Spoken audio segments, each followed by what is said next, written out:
Voice, आज की आवाज।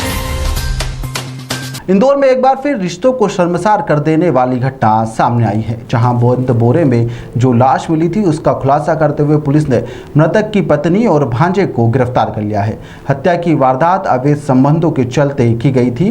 वहीं मृतक को रास्ते से हटाने के लिए गला घोंटकर उसकी हत्या कर दी गई और शव को एक सुनसान इलाके में खाली मैदान पर फेंक दिया गया था।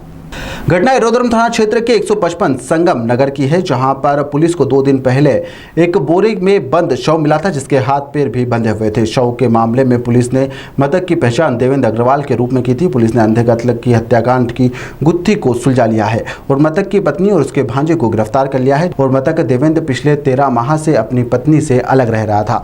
मृतक जब अपनी पत्नी के घर पहुंचा, जहां पर पत्नी अपने भांजे विक्की द्वारा गला दबाकर देवेंद्र की हत्या कर दी गई थी और शव को बोरे में बंद कर लोडिंग रिक्शा की मदद से देर रात संगम नगर में कासलीवाल के खाली पड़े हुए खेत में फेंक दिया था। घटना में पुलिस ने खुलासा करते हुए दोनों ही आरोपी को गिरफ्तार कर लिया है। फिलहाल दोनों आरोपी पुलिस की गिरफ्त में हैं, जहां आरोपियों से पूछताछ की जा रही है। थाना एरोड्रम को अंधे कत्ल की गुत्थी सुलझाने में सफलता मिली है।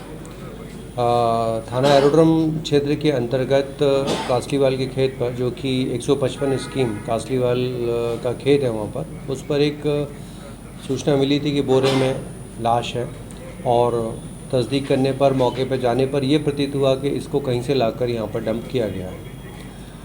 मृतक अज्ञात था, आरोपी अज्ञात थे। एकदम पुलिस के लिए बड़ी चुनौती थी।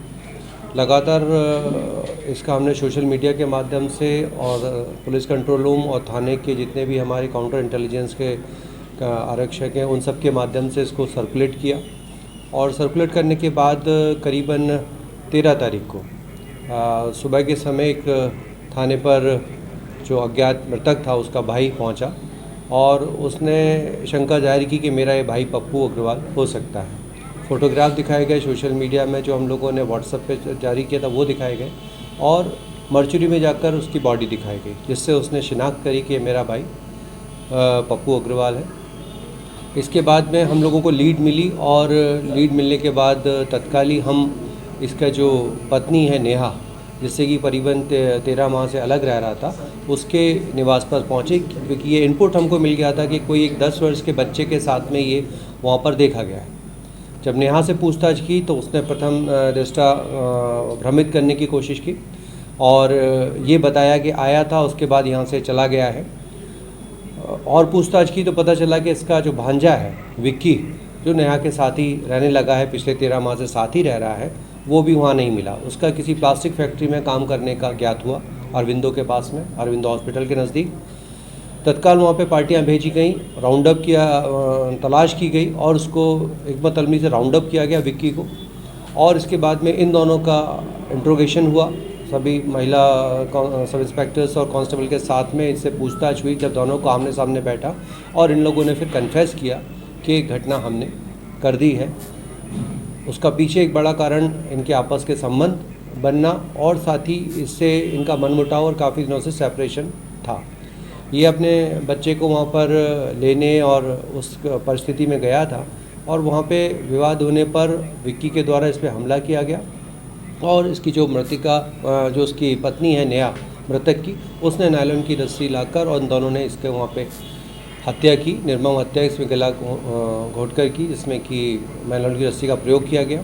बाद में बरसात की रात थी तो करीबन 9:30 के आसपास इन लोगों ने इसको एक बोरी में बंद करके और लोडिंग के रिक्शे की मदद से और इसको लाकर बाणगंगा क्षेत्र से बाहर, ये नियर एरोड्रम क्षेत्र के पास में जहाँ एक खेत है कासलीवाल का, जहाँ पे कचरा डंप रहता, वहाँ पे इसको लाके पटका।